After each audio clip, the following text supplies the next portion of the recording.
Welcome all my lovely goblins and ghouls of the internet. I am Hanya, your demonic cinephile. And we are getting closer and closer to the release of the final chapter of the Insidious franchise. Well, say a final chapter, but who knows.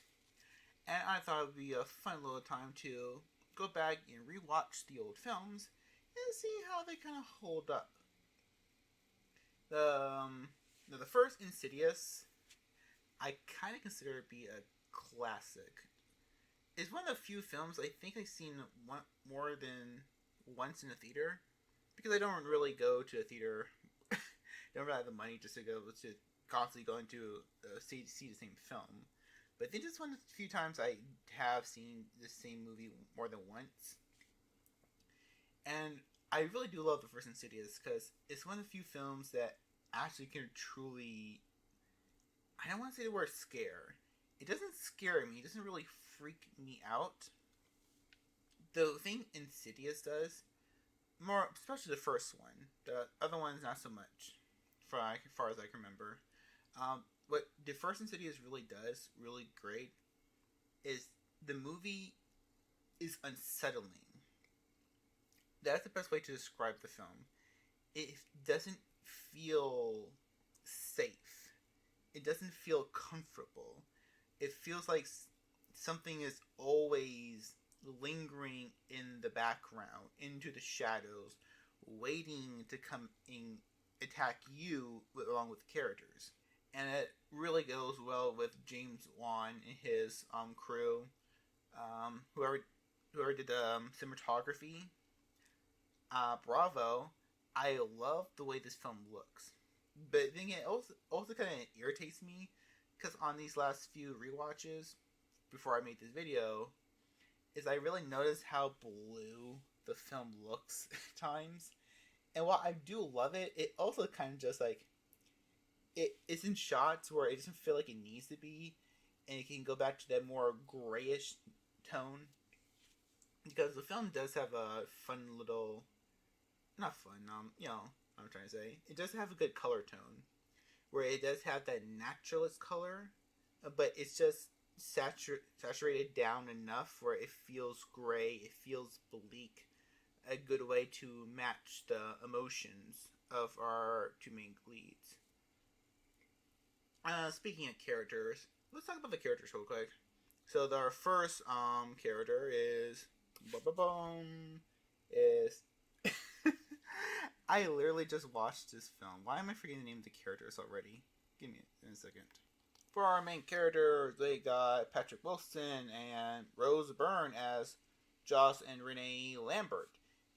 Now, I really do like these two in this film. As far as I can always remember, because this movie's been out for a long time, I've watched this many times, and I do love the relationship. They feel so genuine and natural together. They never feel like they're forcing their relationship. You can feel the love between these two. We do spend a lot of time with Rose Byrne's character, or just call it Renee. We spend a lot of time with Renee, and we get to see how much this is torturing her. Being haunted by these malevolent spirits. And some are most of them are malevolent. You never really learn about the one child spirit. We don't know if he was evil or not. And you do feel for her. I was basically being tortured by these things that she can't understand. That she doesn't know what they are. She just knows she's going crazy or the house is haunted. All she knows is her boy is sick and all these strange things are happening. Joss has a very great character arc that I've only noticed the last couple of times I watched this film. Never really noticed it when I first watched it, which, oh boy, I was a lot younger back then. No, but when you get the film starts, you get to see how Josh is, the regular everyday cool dad, or kind of cool dad.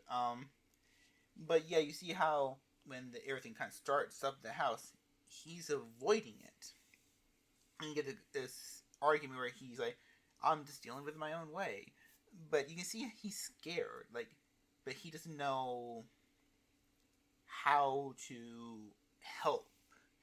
And you can see he's actually destroying him. Like, he's terrified, but he doesn't know why he's terrified. He wants to help Renee. He wants to help the kids, but he doesn't know how to. And you see how it's tearing him up inside. And then when it's later revealed,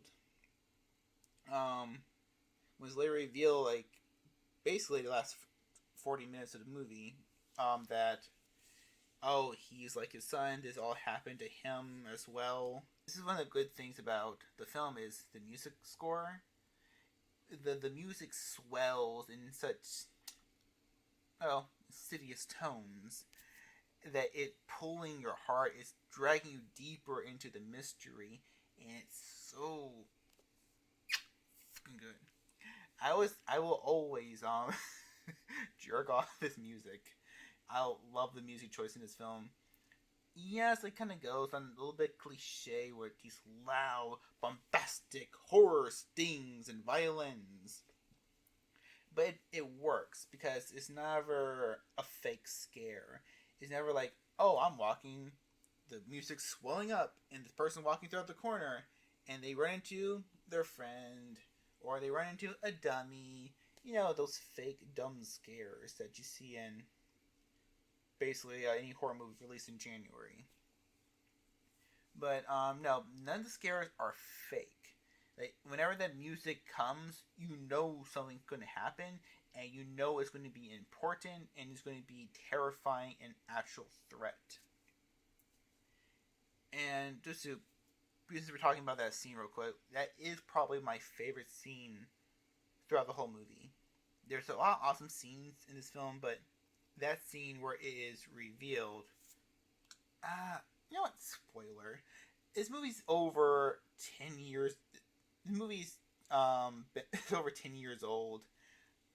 I shouldn't really have to say spoilers, but and there's movies I haven't seen yet that have been released since I was born, so spoilers, spoilers, spoilers. Here's the spoilers now section. If you don't want to know anything about the movie, quick thing. Movie's awesome. If you like horror movies, go check it out. If you like ghost stories, demon stories, paranormal, psychics, go watch it. If you like poltergeist, go watch it. Okay, now spoilers. My favorite scene in the whole film is when Josh learns that he was also an astral projector when he could fly out of his body when he slept. And not the fact that this information is being given, it's the fact that we learn about the Black Bride. Now, this character isn't referred to the Black Bride in this movie, but I think it is in the second film. Because when the film opens up, we see a little boy sleeping in his bed. And for the longest time, I always thought that was Josh. Well, when the movie opens, you think, oh, that's one of their little boys. The one who's in a coma. But in that scene, it's revealed, oh, that was Josh. And he was a kid, and they start bringing more explanation on the old woman that we see in the opening. And I love it, because when Josh is handed the pictures of when he was a kid, and they keep flipping through them, and his mom's getting that explanation that every time I took your photo, she was there, again, and each time, she kept getting closer. I love it. It's a combination of everything.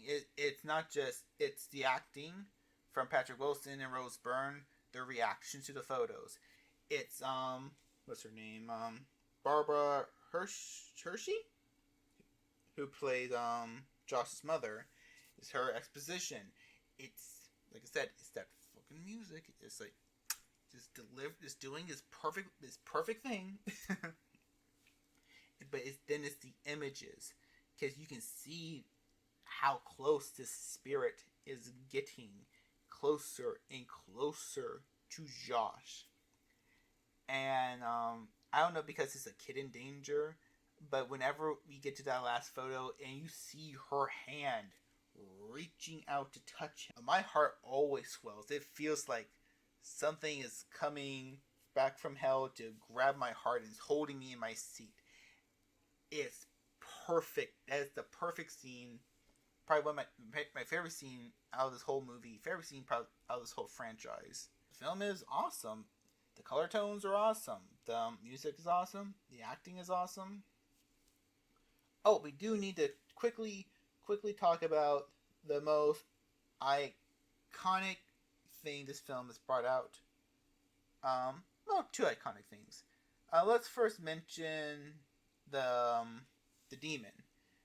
This little bugger on the side of me. Hey, buddy.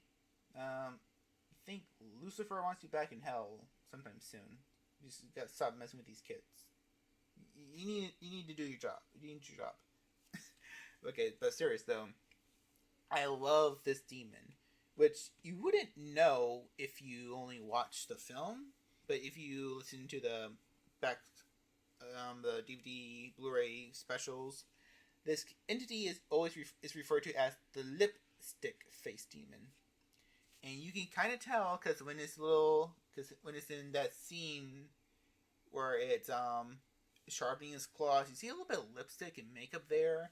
And you see this demon is actually painting its face because I guess it doesn't like how it looks. It wants to feel a little bit more creepy and creative. I don't know, but I do like it.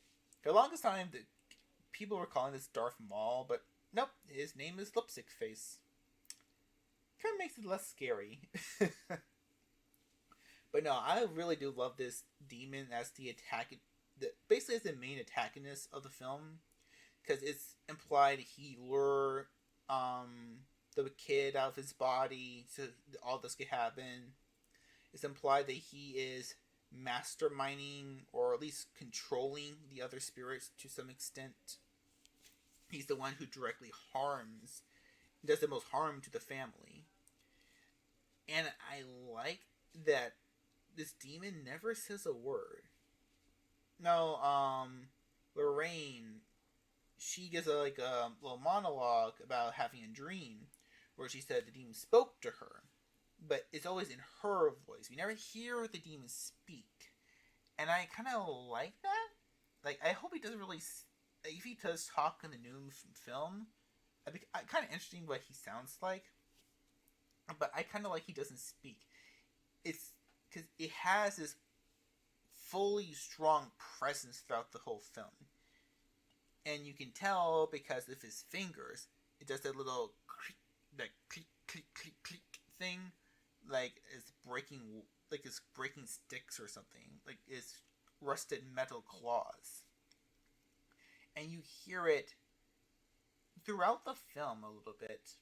Like I noticed this time when Dalton, that's the name of the kid, he goes into coma. And Dalton is exploring the attic. We hear that the noise of the demon's fingers, probably implying that he's the one who made Dalton fall to some extent. Don't know, maybe. We know the fall had nothing to do with him being in the coma, but it's kind of weird because you want to go because I want to go back and watch the film right now. Now thinking about it, like how many of the events throughout the film were manipulated by this thing? Because once you know it's there, its presence looms over you. The sound of his clicking fingers, how Elise talks about it, how she feels afraid of it. And when you actually see it come into action, when it partially possesses Dalton's body for that weird seance scene, okay, talk about the weird seance scene. Why did she wear a gas mask? I mean, it's cool and creative, but they barely give us a full explanation, which I don't know if it's good or bad. Yeah, but I love this thing. It's freaking terrifying. And the only time it gets a little less terrifying is that one CG shot of it, where it's climbing the walls. Which, there probably wasn't a way to do that practically, but I don't know, like, it made it feel a little bit less tangible than all the other shots of it. The demon does lose a little bit of credibility, though, when they are running away from it at the end. Because throughout the whole film, this thing feels so powerful. It feels so in charge. But with the moment Dalton his spirit is free from his shackles, it just acts like a dumb animal that can't really do anything, which is kind of disappointing. Also, yeah, talking about the scene where Josh rescues Dalton, there's like 5 different cuts. It crossfades to him running up to Dalton, Dalton's reaction, running back to Dalton, grabbing Dalton, then crossfading back to hugging him. It's like, what? It kind of works to an extent when you realize the further it's this dream-like place. It doesn't really follow rules like time and space. It's more run off thought and emotions. Which, yeah, if you want to go for that, it's kind of cool, but it's like, why was there so many cuts? I love fades and crossfades. I love to use them when I edit, but that was way too much. But yeah, let's take a quick little talk about the most iconic actor in this film, who was the main star of the last 2 films.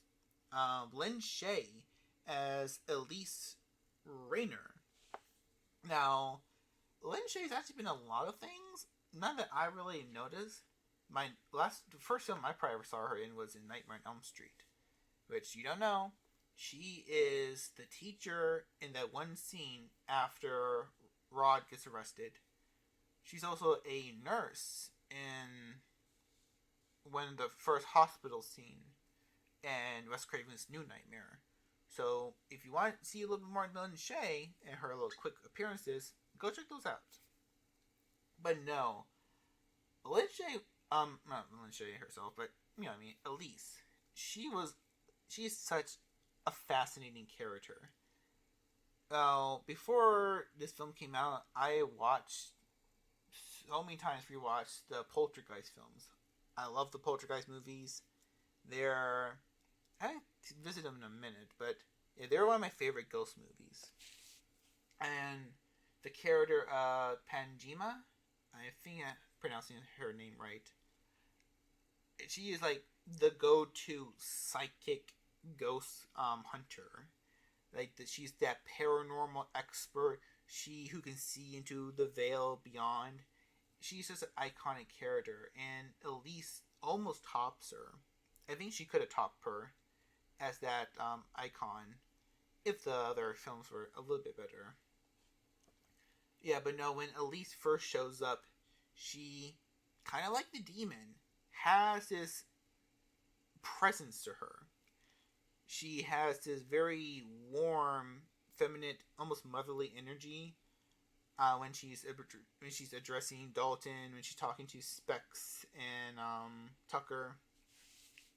But when she has to fight the demon, when she sees it, when she's talking about the further and guiding Josh through the further, she has this strong, commanding energy. Like, she is like the character, and it fits too. It fits with her character because she switches it on and off perfectly. Where yes, she's this sweet old lady, but if you fuck with her or the people she cares about, you ain't gonna survive. But no, yeah, that's kind of really it to say about Elise, because she doesn't have that much to do in this film. Like, she shows up very much in the last minute of the movie, and she's very cool. She captivates. She steals the film for the most part. I wish she was in it a little bit longer. The last thing I really wanted to talk about is the end of the film. Now, the ending of the film, the big twist of Josh not being Josh, that the Black Bride has jumped into his body. Now, after rewatching the film several times, it kind of breaks the rules, because Elise states that these spirits need to take time. It takes them a lot of time and energy to fully possess a body, even with the soul not being there. And this demon, who I'm supposedly is the most powerful of these entities, it took him several months just to do that little bit he did to Josh or Dalton. So it kind of breaks the rules when the Black Bride can just easily just jump into Josh's body. But that's a little bit nitpicking. But no, it is kind of telegraphed, because when you are watching the scene with the Black Bride and it goes back and forth between her and Josh, and you see the Black Bride, she's outside, then she's inside, then Josh is outside, and then when you get to the end, where Elise gets that nasty look when she hands Josh the photo, like, even though you can see it coming, I think you even saw it coming when I first saw the movie. Even though you can see it coming, it's no less shocking when Patrick Wilson's character, when Josh, normally he's been this kind, stern guy, like this gentle protector of his family, but you see him just explode with rage as he attacks Elise. Even now, that scene is very just, like I said, this movie, I haven't found this movie really scary in a while, but it's still so unsettling. Like, it feels uncomfortable to watch at sometimes. Like, you feel like that chill running down your spine. And that is perfect scene that does it. That's good. Combination of the music, the lighting, and just the perfect acting of Josh. As you see him, like I said, this normally kind and composed character just break from into this rage. And that cool little flashback of when she takes the picture, and when the camera flashes, it's the Black Bride. It's amazing. The ending, it is a creepy ending where you hear Josh calls to Renee, and just cuts to the title and the music sting. I almost kind of wonder if this movie's been if this was just a one-off, how different the movie was received. Because with the upcoming sequels, I wonder if the legacy of this film would be a little bit more different. But yeah, this was Insidious. I love this movie. It's one of the films I rewatch very little, because I'd never want to get used to it. Whenever I pop this film in, I want to be scared. I want to be unsettled. So it's because the movies I that actually do still freak me out, I watch them feel, and that's the good reason. I don't want them. I never want to get used to them. But yeah, if you like ghost movies, go see Insidious. If you like paranormal adventures, probably not a good wording for that one. Go watch Insidious. You love James Wan and want to see, well, let's still kind of consider his early work, because this is before The Conjuring. This was before Aquaman, before he truly, really blew up. But yeah, this is Insidious. I love it. If you've seen Insidious, tell me what you think about it. Do you like this movie? Do you hate this movie? Tell me down below in the comments. And I will see you all back again for Insidious Chapter 2. See you all later. Bye-bye.